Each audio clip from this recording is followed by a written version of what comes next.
Okay, so Malcolm Graham, you know him. He is part of City Council. He has represented District 2 since 2019, and he says he's not going to rerun for City Council because he wants to be mayor. So he had a little press conference earlier today that our Walker Lawson actually was at. So we're going to hear a lot more about it later on in our shows. But let's take a listen in to what he had to say on why he wants to be mayor and where he wants to see the city of Charlotte go. Trying to articulate to a wide audience what I'm doing, why I'm doing it, and issues that are confronting the city of Charlotte. We started the year off, and I'll make some comments, and then I will open it up for questions based on anything that I said. And as you guys know, I'm an open book, so ask me what you want. I'm here to respond to it. We started off the year, with our town hall meeting in January, where we kind of discussed goals and objectives, things that I wanted to do on behalf of the citizens of District 2. Last year was an election year, and I was fortunate to be reelected with no opposition, had no opposition in the Democratic or the Republican primary cycle before last. I had token opposition at best, and so I feel privileged and honored to represent District 2 for a number of years. But we started off the year talking about I-77 South and the proposed widening of that particular highway, which has a direct impact on many of the neighborhoods that I represent. As many of you know, that saga had many ups and downs, and leading into the council voting 6-5 to rescind our support for the project. Certainly I was in the majority that voted to rescind it. I started meeting with NCDOT back in October when the plans were first announced, and I said right from the very beginning that these plans were literally dead on arrival.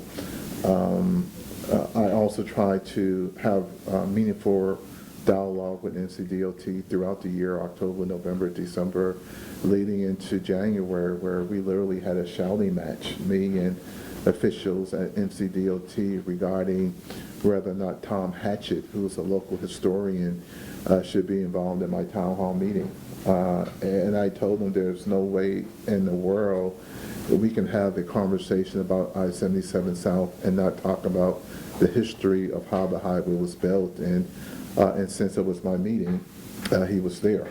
And so there were a number of go, no-goes for I-77 South, and they tried to, they just started off really, really poorly, and we tried to turn around the ship in March when the secretary came to town, when we had full council meetings, opening up of the resource center, etc. But it was just a little bit too late. The trust on behalf of the community had been lost, and I thought then, as I do now, that we needed a reset. I have the honor of representing a lot of African American communities as a state senator, and certainly as a Charlotte City Council member, and I stood with those who voiced opposition to how the highway was being built and the lack of community engagement involvement. And I stand by that vote for sure. Here we are right now going into July, and there'll probably be a very important NCDOT meeting in July in reference to the project. Obviously there's a lot of conversations in Raleigh in reference to what may or may not happen as a result of this. And so right now we're waiting, watching, and seeing. I serve as the chairman of the city's Intergovernmental Relations Committee, so I spend a lot of time understanding what's happening in Raleigh, who's doing what, talking to legislators. And so I-77 certainly is one of those topics that will continue into the second part of fiscal year 2026. And so I look forward to being a part of those conversations and being able to guide what I think is a solution, which is we got to find a way to get an independent study that members of the community has been calling for months to properly evaluate all alternatives for the highway, and doing it in a way where it's community-facing and members of the community are part of those discussions. So we'll see if that goes anywhere. Secondly, part of what we talked about the first part of this year was having a safe community, ensuring that the public felt safe, whether they were on the transit line, whether or not they were at South Park Mall, whether or not they were on Beatties Ford Road. And so I am pleased that we've made a number of forward steps, progress in terms of improving public safety in the community. We just had a public safety crime summit last week. And I was very, very pleased to talk about some of the initiatives that we're doing on Beatties Ford Road, on Catherine Simmons in particular, in terms of really just digging deep and working with collaborative with Mecklenburg County, providing services to those who need it. We're buying property on Catherine Simmons. We're holding property owners and business owners accountable in terms of some of the issues that are occurring on that corridor. Catherine Simmons and what we're doing has been a model for a wide variety of other initiatives throughout the city in terms of being very collaborative, to working with Mecklenburg County, social services, housing, code enforcement, and certainly CMPD in terms of providing and increasing the quality of life for all the citizens in those areas. Very, very happy in terms of what's happening on I-85 in Sugar Creek over the last month. Tremendous policing, again, trying to increase the quality of life for all those individuals who live in that area. So I'm so excited about Chief Patterson and her leadership, the things that she's doing in reference to being very proactive, not only in I-85 and Sugar Creek, proactive in terms of what's happening in uptown Charlotte, proactive in terms of things that we're doing along the corridors of opportunity, Beatties Ford Road, Graham Street, North Tryon Street, Sugar Creek, Sharon Avenue, Albemarle Road. And so I believe that public safety is a team sport, and all our teammates were assembled last week at the Public Safety Summit, all moving and pointing in the right direction in terms of providing a safe environment for our community. And so I'm really, really excited about that. City budget. I chair the city's budget committee as well. It's one committee, budget, and then government relations and governance. And I think over the next 6 months, there'll be a lot of conversation about budgeting, governance, and then the governmental relations. And so city budget was passed. Obviously, there's a tax increase as well, fees increase. We're a growing city. We have to pay our bills just like every family throughout the city of Charlotte. We have to be responsible about how we do it, for sure. But I think it's a budget that I can certainly live with, one that reflects the values of the city in terms of investment in corridors and neighborhoods, housing, infrastructure improvement, a CIAP program, et cetera. So I feel really, really good about the budget process, where we're at starting July 1st when the new budget takes into effect.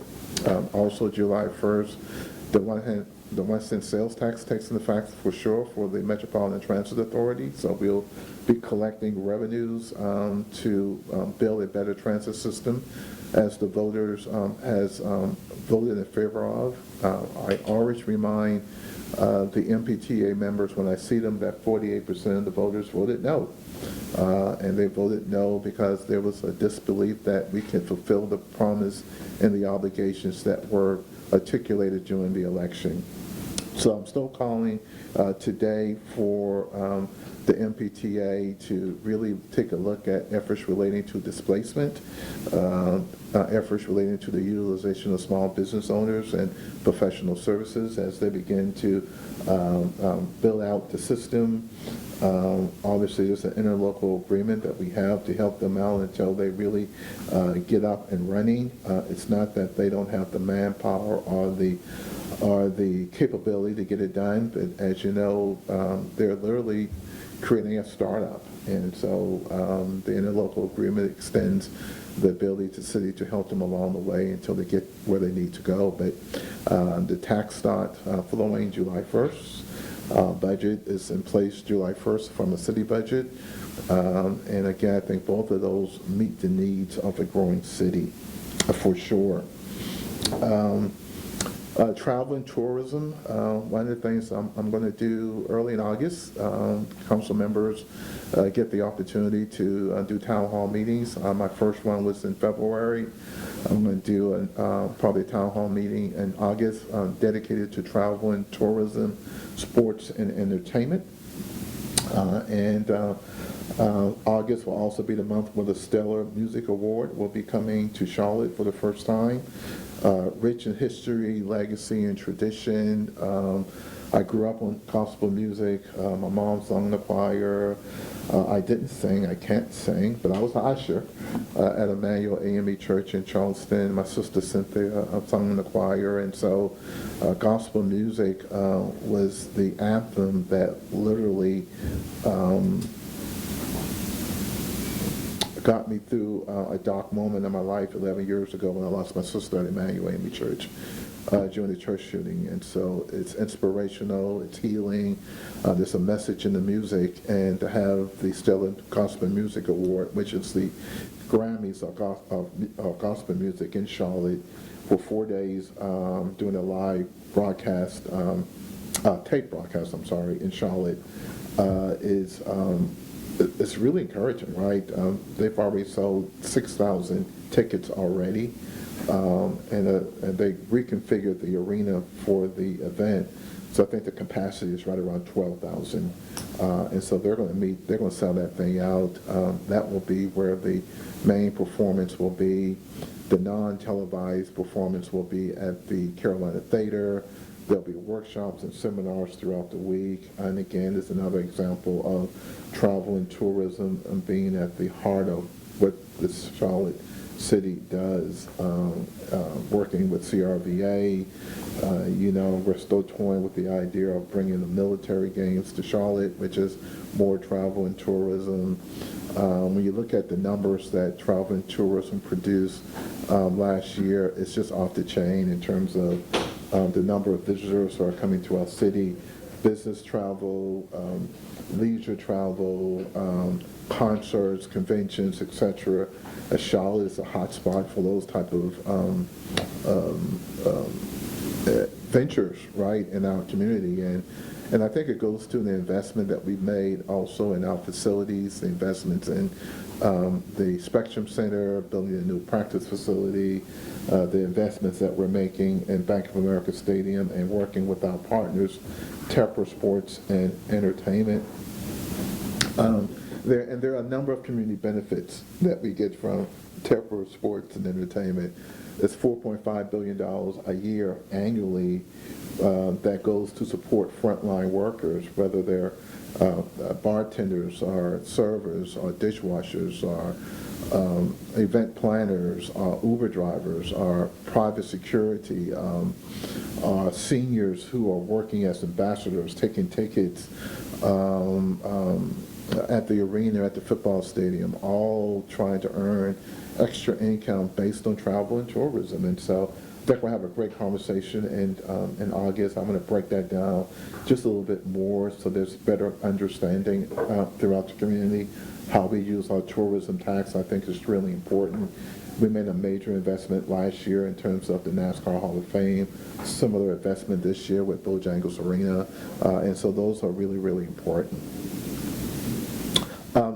Our mayor, Mayor Lyles, will be leaving office on Wednesday, I think. She's not only the mayor of the city of Charlotte, I consider her a friend. She was here when I first got here in 1999 as a young council member and was very supportive of me in terms of just kind of accepting me in a leadership role with the city at a very young age. When I was a state senator, I was able to get a $100,000 grant from the state of North Carolina, and we did a program called the Charlotte Mecklenburg African American Agenda.